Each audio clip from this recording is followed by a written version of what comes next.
construirte. En este momento comienza La Eterna Vigilancia. Contenido liberal con el doctor Fernando Dotti. Muy buenas noches para todos, esto es La Eterna Vigilancia a través de Radio Cuervo, Uruguay. Onofre Laborde es mi nombre, estamos en vivo y tengo el agrado de presentar al protagonista de este espacio que está muy contento en términos deportivos, el señor Fernando Dotti. Muy buenas noches. Buenas noches, ¿cómo le va? Bueno, efectivamente, sí. Un placer. Saludo para los de la Eterna Vigilancia. Sí, un gran saludo a toda la gente que siempre está apoyando, ¿no? Y muchas veces las cuestiones, ¿no?, en esta vida tienen quizás aspectos que se mencionan como términos morales, ¿no? A mí me llamó mucho la atención el título del tema de hoy, la superioridad moral de la caridad privada. A ver, ¿a qué se refiere esto? Bien, bueno, es un tema, está bueno tratarlo cada tanto, porque es muy frecuente, recurrente, que se asocie todo el tema de la solidaridad con el aparato coactivo del Estado, ¿no? Es decir, bueno, la solidaridad para con los más necesitados a través del MIDE, de las organizaciones que convenian con el Estado, en fin. Pero es necesario precisar los conceptos, ¿no? Y sobre todo, analizarlo también, porque es un asunto complejo. La caridad también con las ganancias, porque aunque parezcan contradictorios, van de la mano. Y esto está asociado con lo que hablamos el lunes pasado. Pero la caridad, la solidaridad, se refiere a lo entregado voluntariamente, con lo que es propio de cada uno. Y se hace necesario tener que hacer esta aclaración, porque muchas veces se suele asimilar la caridad con la consiguiente solidaridad, solo cuando los aparatos estatales intervienen. ¿De qué manera? Arrancando el fruto del trabajo de uno para dárselo graciosamente a otros, y ahí a eso se le hace llamar justicia social.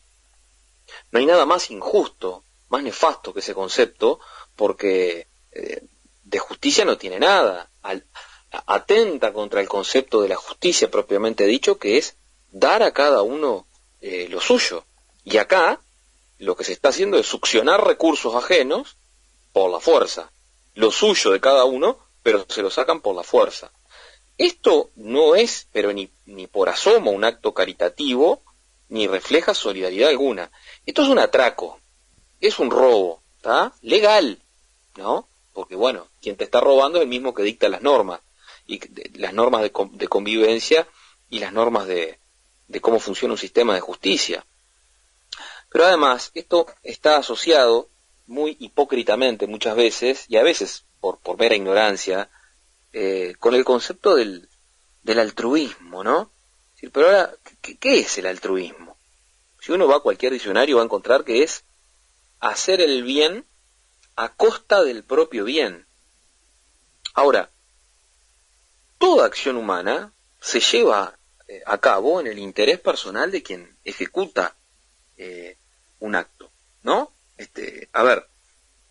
Quien actúa por su bien, es decir, actúa por su satisfacción, por el bien que ejecuta en esa acción, que en este caso puede ser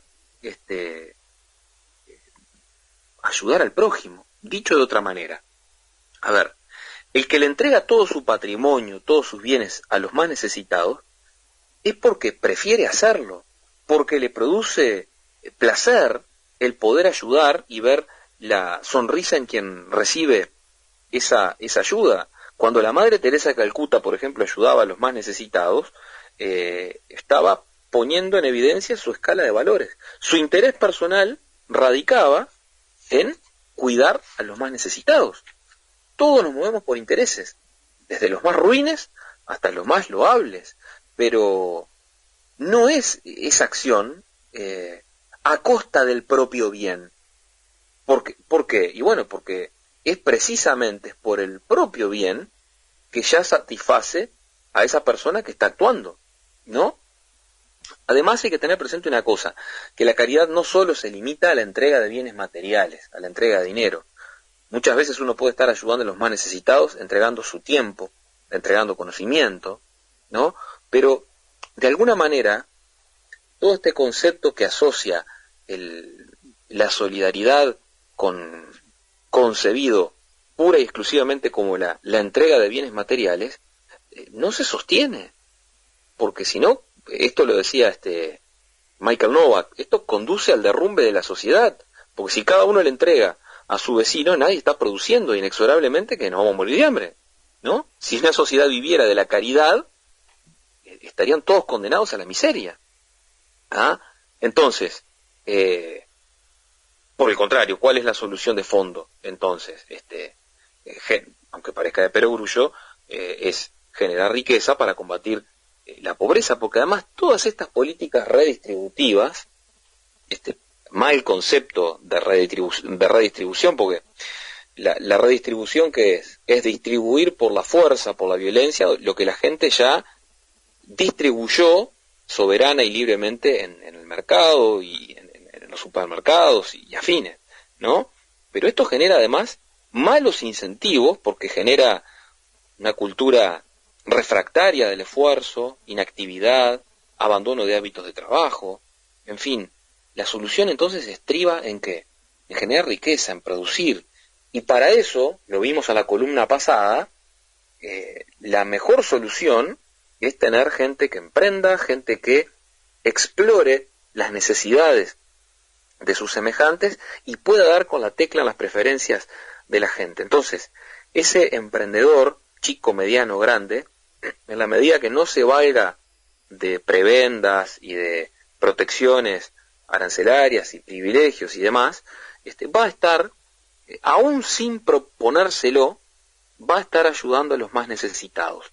¿Por qué? Porque vía el aumento de las tasas de capitalización va a estar generando una situación de bienestar y va a permitir que los excluidos o menos favorecidos puedan ingresar al mercado de trabajo. Esto es así y en definitiva los que usan a los pobres para criticar a los mercados libres y que sostienen que la pobreza es una virtud, están descalificando en definitiva la caridad material, porque con ella el receptor está amortiguando su situación desfavorable, y si le es acompañada por esfuerzo, por trabajo, en un contexto donde hayan marcos institucionales que le permitan ascender, tener movilidad ascendente, y no tener estos marcos institucionales como los que tenemos acá, que excluyen a la gente del mercado de trabajo por el excesivo proteccionismo que hace que los menos productivos, los menos preparados, los menos calificados, dado que su productividad no califica con el mínimo fijado por el gobierno arbitrariamente, que por supuesto está muy por encima del precio de mercado, hace que queden afuera, ¿no? Entonces, esto es muy importante. Ahora, ¿qué significa que el Estado deba asistir? ¿No?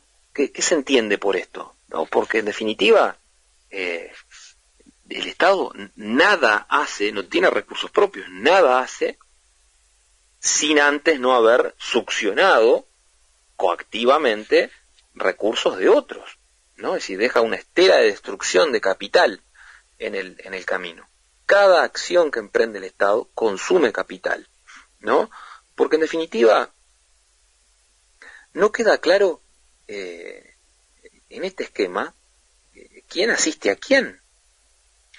Todo este sistema asistencialista se asienta en una mentira fabulosa, colosal, ¿no? Es decir, imaginemos que un día a algún vecino le preguntan, che, bueno, ¿cómo andás vos? Mirá, ando con problemas económicos, bueno, ¿y qué pensás hacer?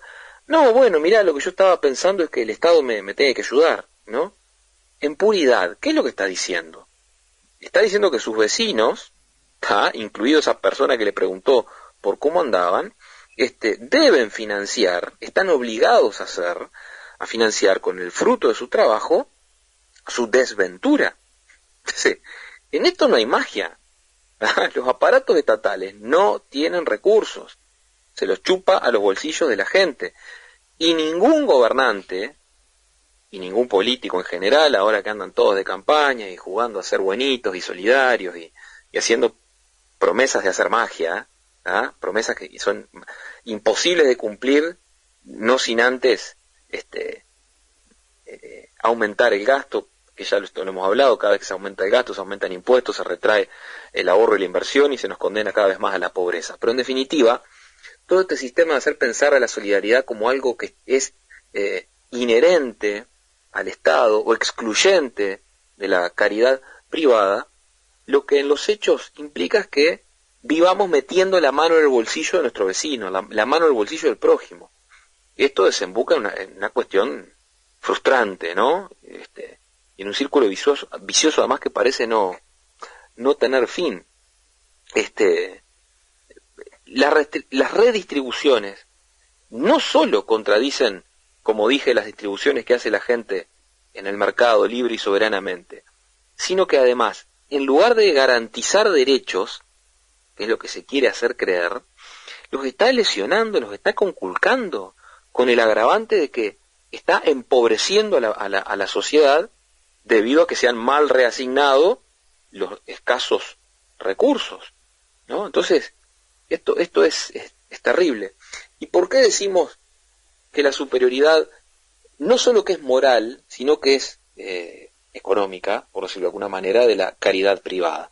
Bueno, primero porque se asienta en un acto voluntario, no forzado, no obligado. A ver, yo les pregunto a usted, Onofre, a los amigos que nos están escuchando del otro lado, ¿quién de ustedes está a favor de ayudar a los pobres? Seguramente todos levantarán la mano, todos estarán de acuerdo. Bueno, ¿qué se los impide que lo hagan? Júntense, formen una asociación y ayuden a quienes más lo necesitan, punto. ¿Cuál es el inconveniente? ¿Cuál es el impedimento? ¿No? Ahora, no que el Estado no venga a obligar, los políticos que no vengan a obligar a la gente, aparte de la gente que diga, no, mire, yo no quiero ayudar porque, mire, ¿sabe qué? Tengo que juntar plata porque le operan a mi hijo de una operación complicada del extranjero y necesito enfocarme en eso.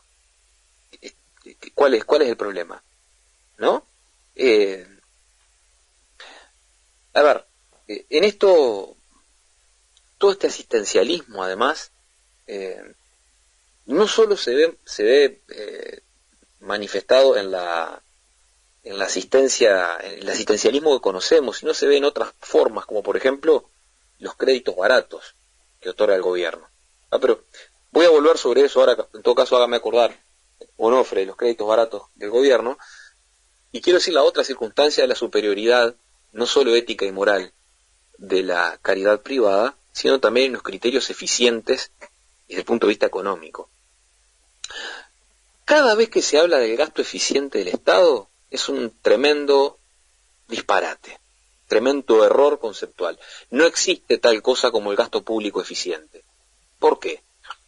Porque como lo hemos manifestado en varias de nuestras columnas, existen 4 formas de gastar el dinero, ¿no? La primera es gastar el dinero de uno en uno. Y esa es la mejor manera de gastar, la más eficiente, puesto que cada uno sabe lo que le costó.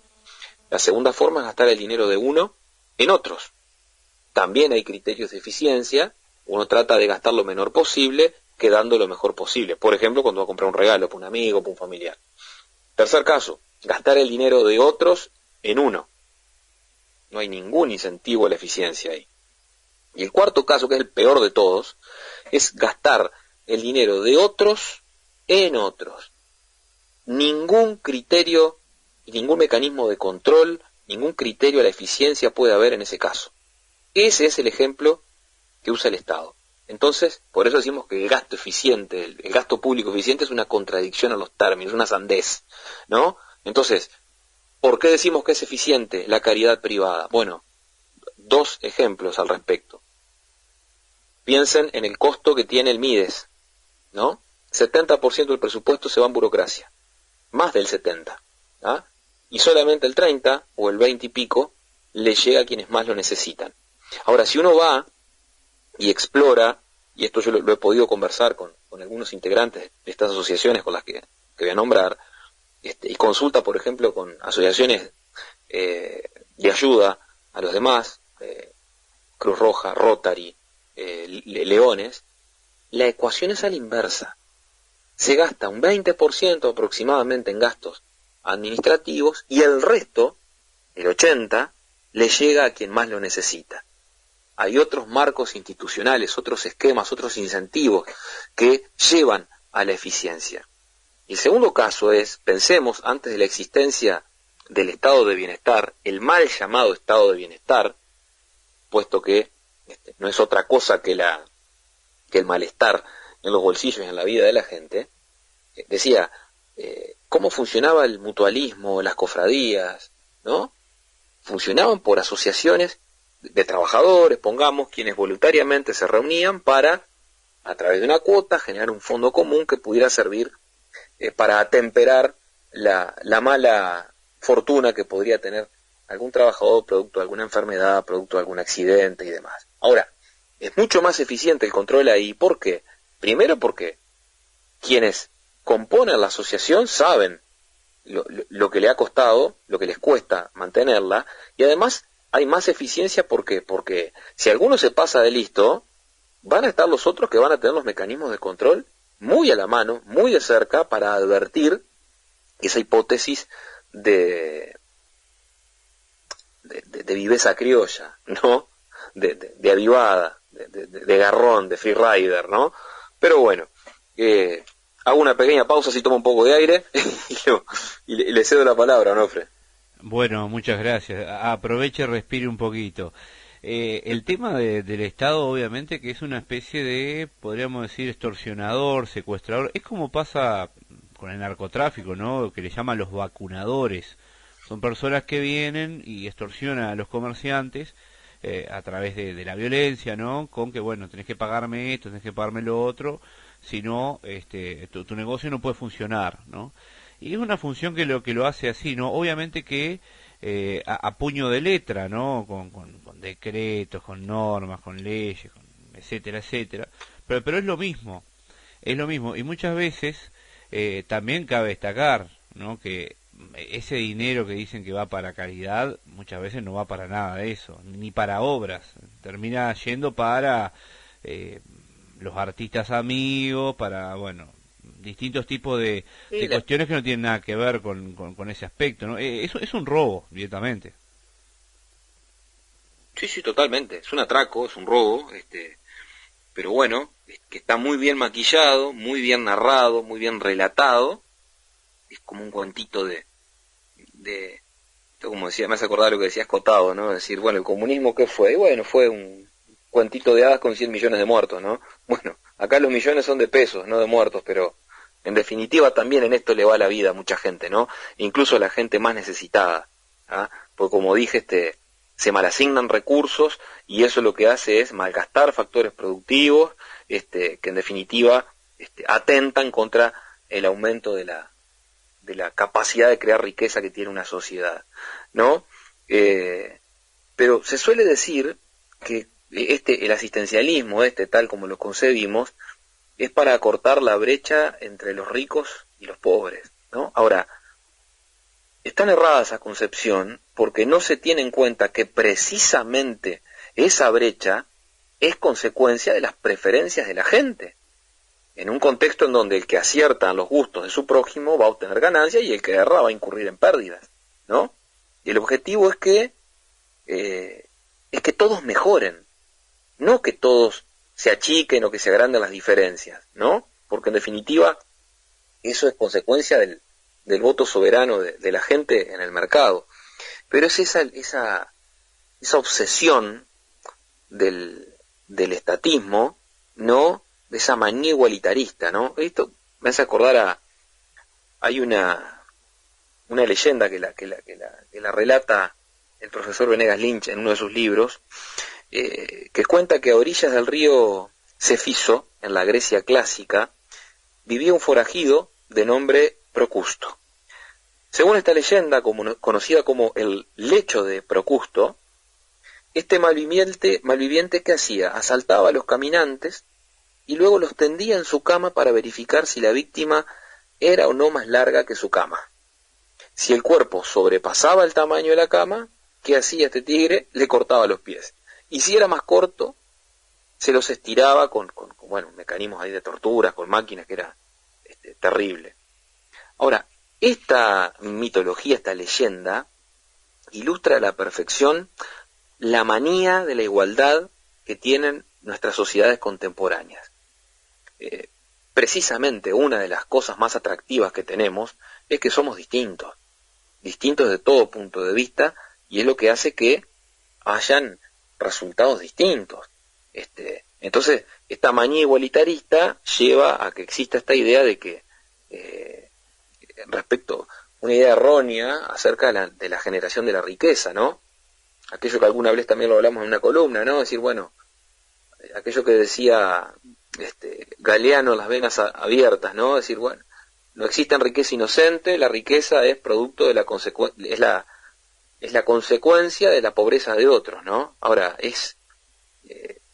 basta comparar el mundo del siglo XV, por decir algo, con el de hoy, para advertir que eso es un error. Es decir, el que tiene un auto no es porque otro anda en bicicleta, ¿no? La creación de riqueza se debe a nuevos proyectos que lo que hacen es mejorar la vida de la gente.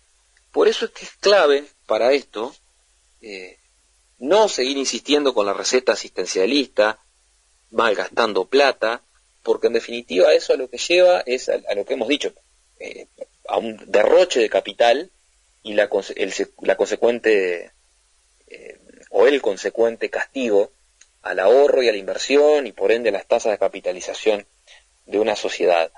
Pero es clave en esto los marcos institucionales, ¿no? Marcos institucionales que permitan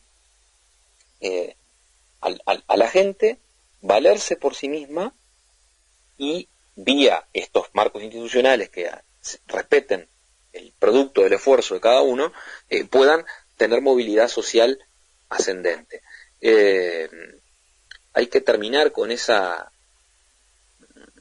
falsa idea, o ese chantaje discursivo, mejor dicho, de que los pobres solo pueden subsistir gracias a la ayuda del asistencialismo del gobierno y de las políticas públicas. Eso no es así. Quien no puede vivir es el gobierno y los políticos sin el esfuerzo de la gente. Para los pobres, en definitiva, lo que hay que darles es libertad de acción y marcos institucionales que les permitan valerse por sí mismos. Hay un ejemplo que cuenta Leonard Read en uno de sus libros, a propósito de la importancia de los marcos institucionales, que relata la experiencia de los primeros colonos de lo que después fue Estados Unidos, que llegaron en el barco Mayflower. Esos colonos ¿qué es lo que hicieron? Bueno, establecieron un sistema de propiedad común en la colonia que se conoció con el nombre de Plymouth, ¿no? ¿Cuál fue la consecuencia de este sistema de propiedad común? Bueno, se morían de hambre. Pobreza, miseria, estancamiento. ¿Qué es lo que hace después este régimen de colonias? Bueno, cambiaron la pisada, giraron radicalmente el sistema, asignaron derechos de propiedad, y la historia es conocida. Cada uno después fue eficiente, se preocupó por producir, y así fue como se fue mejorando el nivel de vida de la población. A ver, el liberalismo, los marcos institucionales relativos que promuevan la libertad del individuo, el respeto por la propiedad, no es para los ricos, sino para los pobres. Ningún sistema en la historia de la humanidad ha sacado tanta gente de la pobreza como el capitalismo. Es el sistema que deberían querer y adorar los pobres. El estatismo hace un culto del pobrismo, y en definitiva el pobrismo, los pobres, son su verdadero negocio. Los quieren tanto que los multiplican. Entonces los tienen ahí, con la ilusión, la falsa ilusión de que en algún momento van a salir, y lo que hacen es tenerlos estancados. Y la prueba de que esto no es para los ricos es que una persona puede no tener nada, pero en definitiva, si se libera el sistema, si se le permite producir y tener capacidad de ahorro y disponer de lo propio libremente, puede progresar. Yo invito a la gente que nos está escuchando que hagan este ejercicio.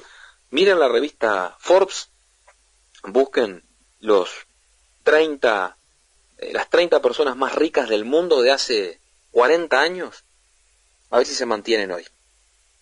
¿Tá? Y verán que no es así. No hay nada garantizado en la historia y en la vida de las personas. Esto a cuento de que dicen, bueno, sí, pero hay otros que tienen suerte de cuna, ¿no? Pero no, miren, se van a sorprender de que muchos que nacieron en cuna de oro, después vía la ineficiencia, no saber dar con la tecla en las preferencias de la gente, han estado condenados al fracaso. Y otros, a la inversa, han tenido movilidad social ascendente.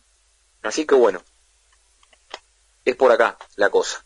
Más que interesante, bueno, yo siempre le voy a dar algún ejemplo de la Fórmula 1. El hijo de Michael Schumacher vino con la butaca ya de niño y sin embargo no prosperó y quedó fuera. Y han aparecido otros como el caso de Colapinto, que tanto se nombra ahora, el piloto argentino, que su padre, por ejemplo, tuvo que vender la casa para que su hijo disputara la Fórmula 4 y después pudiera ascender. Bueno, ahí tenemos ejemplos en el deporte, hay muchos, ¿no? de competidores que han triunfado, obviamente a través de su talento, más allá del nombre o de las facilidades que podían tener, ¿no?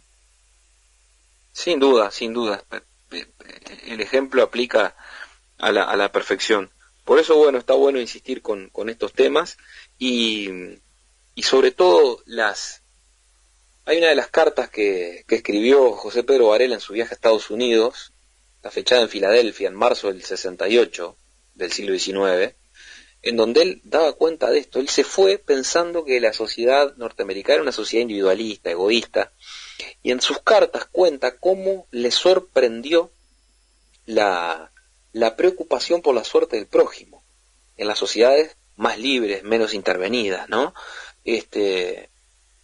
Es algo que además uno lo puede ver en los distintos indicadores que existen, que aquellas sociedades con economías más libres, esto es, no reprimidas como las nuestras, la tendencia a la filantropía, a la caridad por parte de los individuos es mayor que en las economías reprimidas como la nuestra. ¿Por qué? Bueno, porque en las economías reprimidas el incentivo lleva a que diga la gente, no, ¿sabes qué? Yo no pongo un peso, nada, ya está, que el Estado se encargue, para eso pago impuestos.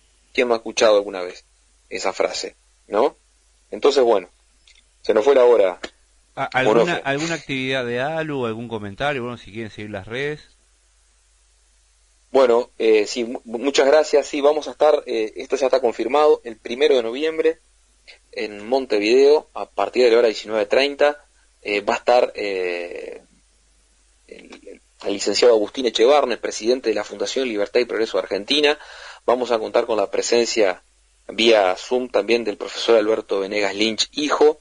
Vamos a estar disertando sobre el renacer de la libertad en Argentina y hacer un análisis de casi un año del primer año del gobierno de Javier Milei. Va a ser una instancia que va a estar muy buena. Vamos a estar pasando los detalles. Seguramente sea una cena en la cual, bueno, vamos a estar cobrando un ticket a los efectos de solventar los costos de esta movida que me parece que va a ser una muy buena oportunidad para reunirnos los liberales de acá de la vuelta, poder conocernos, interactuar y tener un invitado de lujo, de primer nivel, que nos va a honrar con su presencia y con su disertación. Así que bueno, la invitación está hecha para todos quienes deseen asistir. La verdad que será un placer y vamos a estar transmitiendo también con Radio Cuervo ese evento especial. La despedida buenísimo, muchas gracias. Merece, y más también que está feliz con su cuadro. Le dejo la despedida como siempre.